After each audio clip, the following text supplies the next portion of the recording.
Thank you very much, Mr. Deputy President. Let's take our seats.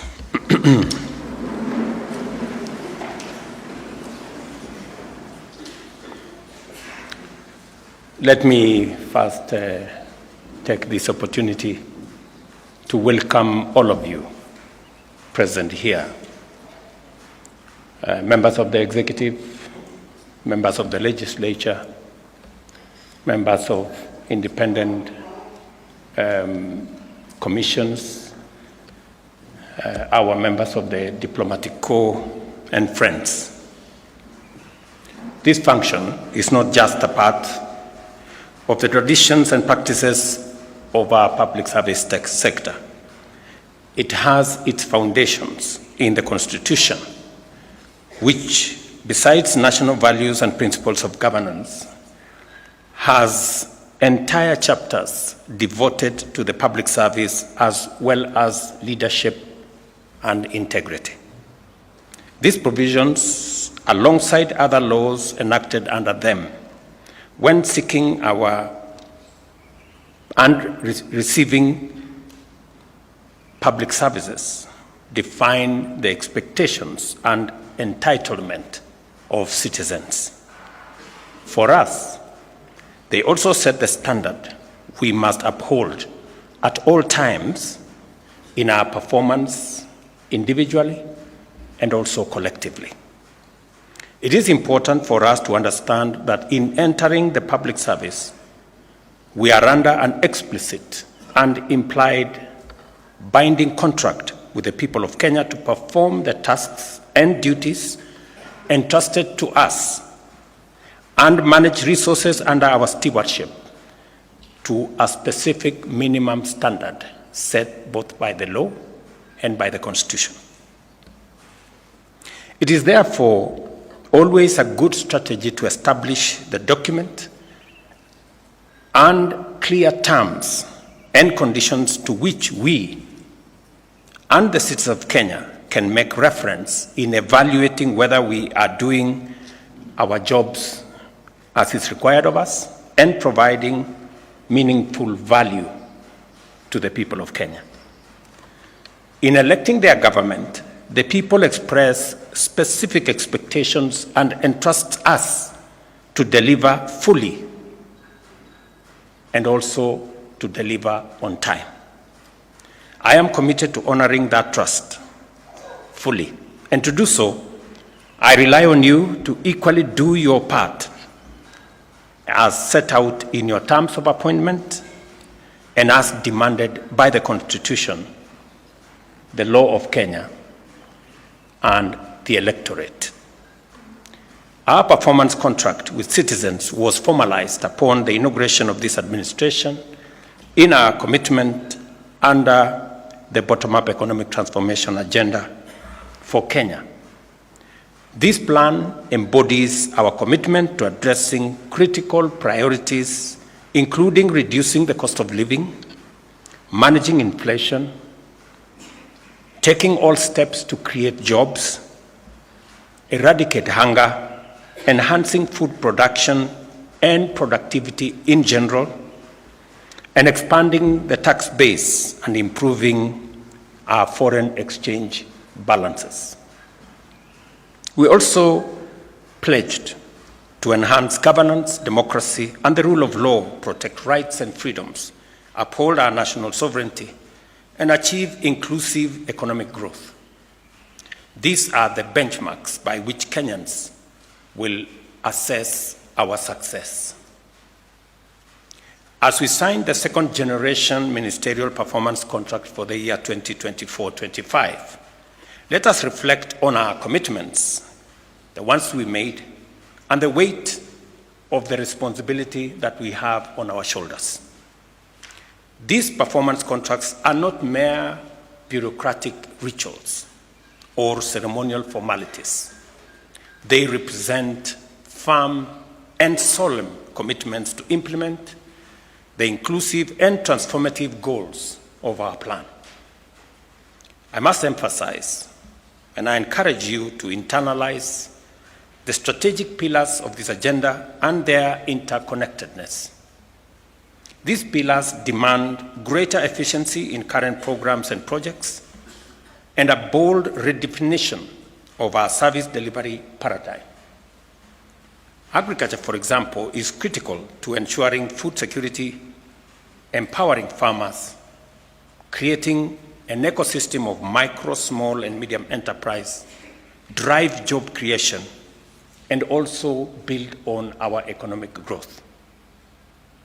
Affordable housing, on the other hand, enhances dignity and stimulates not just the construction sector, but the whole manufacturing ecosystem in our country. Universal health coverage fosters a healthy, productive population, making sure that no citizen is left behind. While the digital superhighway and creative economy positions Kenya as a global innovative and innovation hub, enhancing our efficiency and also building on our competitiveness. These pillars define my performance contract with the people, which have been directly executed by me and through cabinet secretaries and accounting officers.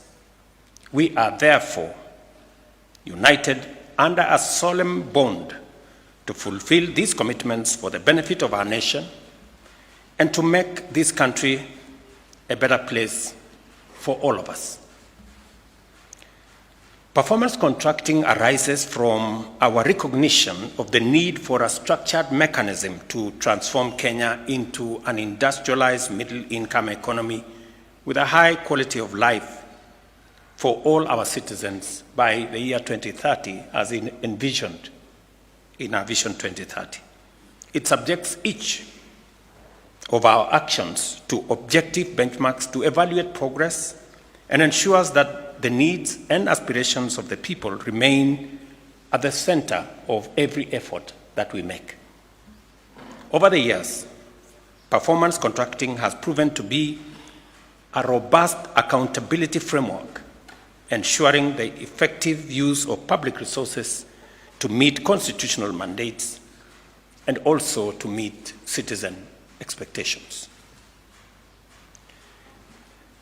This year's contracts integrate the priorities of the fourth-term medium-term plan under Vision 2030 and the strategic pillars of the bottom-up economic transformation agenda. These plans aim to maximize the impact of scarce resources on Kenyans, particularly those at the bottom of the economic pyramid. A society, ladies and gentlemen, is best judged by how it treats its most vulnerable members. And interventions targeting those at the bottom of the ladder will eventually uplift everyone. By aligning their functions with these commitments, every ministry, department, and agency contributes to a rising tide of inclusive prosperity. The contracts we signed today are action plans for urgent, precise, and efficient execution. I expect each cabinet secretary to take personal responsibility for achieving the targets outlined in their ministry's contracts. There is no room, ladies and gentlemen, for excuse or delay or failure. Accountability must cascade through all levels of ministries, departments, and agencies to individual officers. At the end of the financial year, each cabinet secretary will receive a performance report card reflecting their ministry's achievements. These scorecards will ensure that performance contracting is not seen as a meaningless ritual. This scorecard will carry recognition, rewards, and sanctions which will be applied without fail. Excellence, integrity, efficiency, and consistency will be rewarded, while failure, negligence, waste, and misconduct will promptly invite corrective action. It is important that performance contracting is deployed in ways that raise the levels of engagement and motivation and promote greater conformity with the values and principles of public service. In other words, I fully expect to see continuous improvement in responsiveness, efficiency, and integrity of our officers collectively and individually. To ensure seamless implementation, the National Treasury will disburse available budgetary allocations on time. Lack of funds or delay in their release should not be an excuse for failure to serve citizens. Consequently, our planning, budgeting, and execution functions must operate in closer harmony to achieve this goal. After more than a decade, I believe that the time has come to institutionalize performance management. This is why a public service performance management bill is being finalized and will soon be tabled in Parliament. Through legislation, we will entrench accountability and promote the highest standards of service delivery at all levels of government. To strengthen coordination, I have also established an office to focus on performance and delivery management in the Executive Office of the President. Through this office, all MDS will be facilitated to quickly address performance deficiencies and oversee the timely implementation of corrective measures. Performance management is a best practice that must include the entirety of government, and no taxpayer-funded institution should be exempt from the mandate to deliver. I commend constitutional commissions, county governments, and institutions that have embraced performance contracting and urge those that are yet to adopt this framework to do so in the spirit of accountability and conformity with the values and principles of public service. Because overall accountability rests with me, I take this responsibility and opportunity to assure you of my full support in fostering a performance-driven culture within the public service in furtherance of faster delivery of our national transformation agenda. Each one of us is required to deliver on our commitments, and the best way to do so is by working together, united by the urgency of the need to transform Kenya and ensure that every citizen experience the full promise of this country's abundant opportunities and possibilities.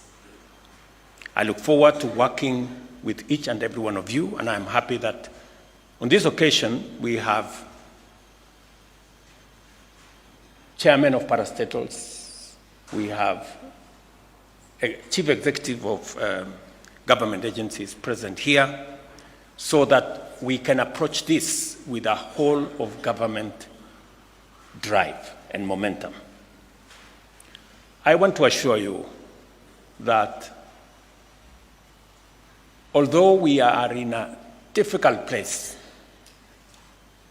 globally, economically, but I am very confident that we have the team, we have the people, and we have the plan and the goodwill to transform our nation. I have no doubt in my mind, and there is no room for failure. We must succeed. We must build on the synergies that exist within government departments, work together towards creating the momentum that is going to make each and everyone succeed. I want us to understand that the failure of one sector of government, one department, one agency, one ministry affects the overall performance of government. And therefore, it is our collective responsibility to make sure that using the whole of government approach, that we ensure that we build the necessary momentum and also synergy so that we can succeed together. The executive will not succeed if the legislature does not succeed. And the judiciary will not succeed if the executive or the legislature does not succeed. The success of Kenya is going to be the success of every arm of government and every department of government and every agency of government. And that is how we are going to succeed. I want to assure us, as the people of Kenya, that we are in a very pivotal moment. We have taken on a transformative pathway. We have taken on very difficult assignments. For a very long time, close to 15, 20 years, we haven't thought with clarity about our education and the funding of our education.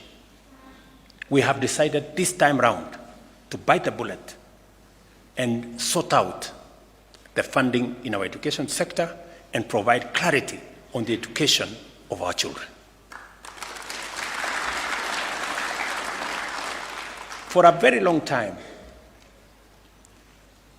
we have imported food in Kenya when we have the wherewithal, the capacity to produce enough food in our country. We've taken on that responsibility, and we are making strides. This year, by God's grace,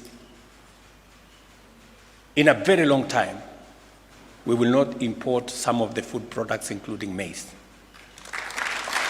I am equally very proud that we are making significant progress in the production of sugar in Kenya. Something that has been so difficult. We've had to look for COMESA safeguard waivers since I was Minister for Agriculture almost 10 years ago. But this year, by God's grace, and with our farmers working hard and the support we've given them, we have seen a drastic reduction in importation of sugar. We have taken on another very difficult assignment to make sure that we give decent dwellings to the people of Kenya, especially the vulnerable, especially the disadvantaged, those who live in slums without toilets, without electricity, with no sanitation. We've taken on that assignment because we have decided a different pathway for Kenya. Rather than lament about our situation, we have taken on the responsibility to do something about it, however difficult it may be. We have taken on the responsibility of universal health coverage. I know 2 successive presidents have attempted and they didn't quite succeed.